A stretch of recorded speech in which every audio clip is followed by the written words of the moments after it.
সকাল সকাল ঘুম থেকে উঠে আমি চান করে নিয়ে তারপর অল্প আমি সিঁদুর টিঁদুর দিয়ে দিয়েছি।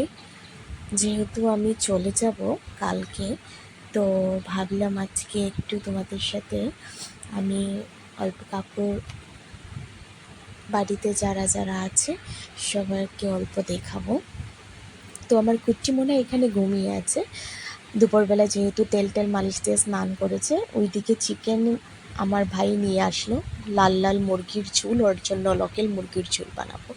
তো আমি বললাম ঠিক আছে, যেহেতু আমার ভাই বলেছে যখন বন্ধ বানাতেই হবে, তো সাথে বৌদি বানিয়েছে ফ্রাইড রাইস। তো আমি ননদ বৌদি একসাথেই বানিয়েছি, খুব মজা হয়েছে। তো আমি বড় বৌদিকে ডাকার জন্য আমি উপরে চলে গেলাম, যে দেখে আসি যে বড় বৌদি কী করছে। আমার কিন্তু দু বৌদি, হ্যাঁ এখানে দু ভাই, কাকার তো দু ভাই আমার। তো দেখে আসছি বৌদি রুমে নেই, আর নেক্সট আলাদা আরেকটা রুমের মধ্যে বৌদি আমার পুচকু সোনাকে নিয়ে চান টান করিয়ে ওকে অল্প পাউডার টাউডার মাখিয়ে রেডি টেডি করিয়ে একটা বেডের মধ্যে বসিয়ে দিয়েছিল, আর খুব সুন্দর মোবাইল দেখছে। তো আমাকে দেখে আবারও অনেক সুন্দর হাসি দিয়ে আমার মোবাইলের দিকে এক ধ্যান করে তাকিয়েছিল, ভাবছে যে পিচ্ছিটা চলে আসলো আমাকে ভিডিও শ্যুট করে। তো এদিকে আমার আয়ানশও আমার ভিডিও করছি বলে ও বোনের সাথে উঠে পড়েছে।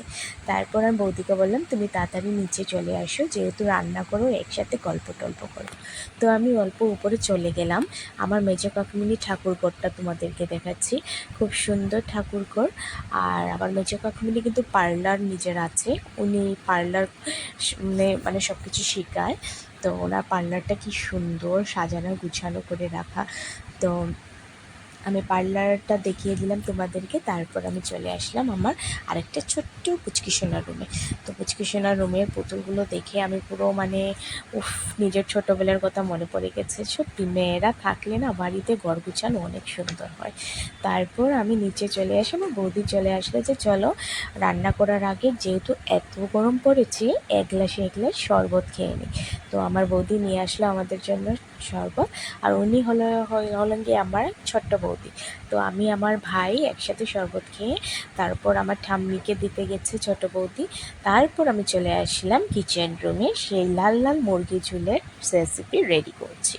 তো একদিকে আমি ভেবেছিলাম জানো যে ফ্রাইড রাইসটা টাইম হবে, কিন্তু আমার বৌদি এত সুন্দর শর্ট করে প্রেশার কুকারে বানিয়েছে, আর পুরো নুন চিনি এত সুন্দর, মানে এটা মানে এত স্বাদ হয়েছে। পুরো পুরো কি বলবো, মানে পুরো একটা রাইস যে ফ্রাইড রাইস খেলে যে লাগে, মুখে লাগে যে না এটা ফ্রাইড রাইস, তো সেম এরকম বানিয়েছে, খুব টেস্ট হয়েছে কিন্তু শর্ট টাইমে। তো আমি এদিকে চিকেনের জন্য সব কিছু উপকরণ দিয়ে পেঁয়াজ পাতা আটা বাটা রসুন বাটা সব কিছু দিয়ে কাঁচা সর্ষে তেল দিয়ে ভালো করে ম্যারিনেট করে 10 মিনিট রেখে দিয়েছি। ওইদিকে কড়াইতে গরম তেল দিয়ে আমি আলু ফ্রাই করে নিয়েছি, তারপর দিয়ে দিলাম চিকেনটা। দেখো আমার বৌদি কি সুন্দর কুকারের মধ্যে সব কিছু দিয়ে রেডি করে সিটি মেরে দেবে। আর তারপর গাজরটা অল্প ভেজে ঘি চিনি লবণ একসাথে দিয়ে ফ্রাইড রাইসটা যেটা রাইস হয়েছে সেটার সাথে মিক্স আপ করে নেবে। তো আমার চিকেনটা দেখো কি সুন্দর কালার হয়েছে, অলমোস্ট হয়ে যাবে। কিন্তু হ্যাঁ, লোকাল মুরগিটা একটু ভালোভাবে বানাতে গেলে একটু অল্প টাইমটা বেশি হয়। তার জন্য যেহেতু মুরগিটা শক্ত থাকে, আর ভালো করে ফ্রাই করতে গেলে একটু টাইম নিয়ে করতে হয়। যদি টাইম নিয়ে করেন তাহলে দেখবেন অবশ্যই এই মুরগির ঝোল পাতলা ঝোল খেতে অনেক ভালো লাগে। দেখো আমার কষানোটা ভালো করে হয়ে গেছে। এখন আমি মোটামুটি একটা জাল দিয়ে আমি গরম মশলা দিয়ে নামিয়ে নেব। তো ওইদিকে দেখো আমার ফ্রাইড রাইসটা হয়ে গেছে, বৌদি করে নিয়েছে ছোট্ট বৌদি। তারপর আমি আমার আয়ান্স এত খিদে পেয়েছে, তার জন্য ফার্স্টে আয়ান্সকেই আমি দিয়ে দেব।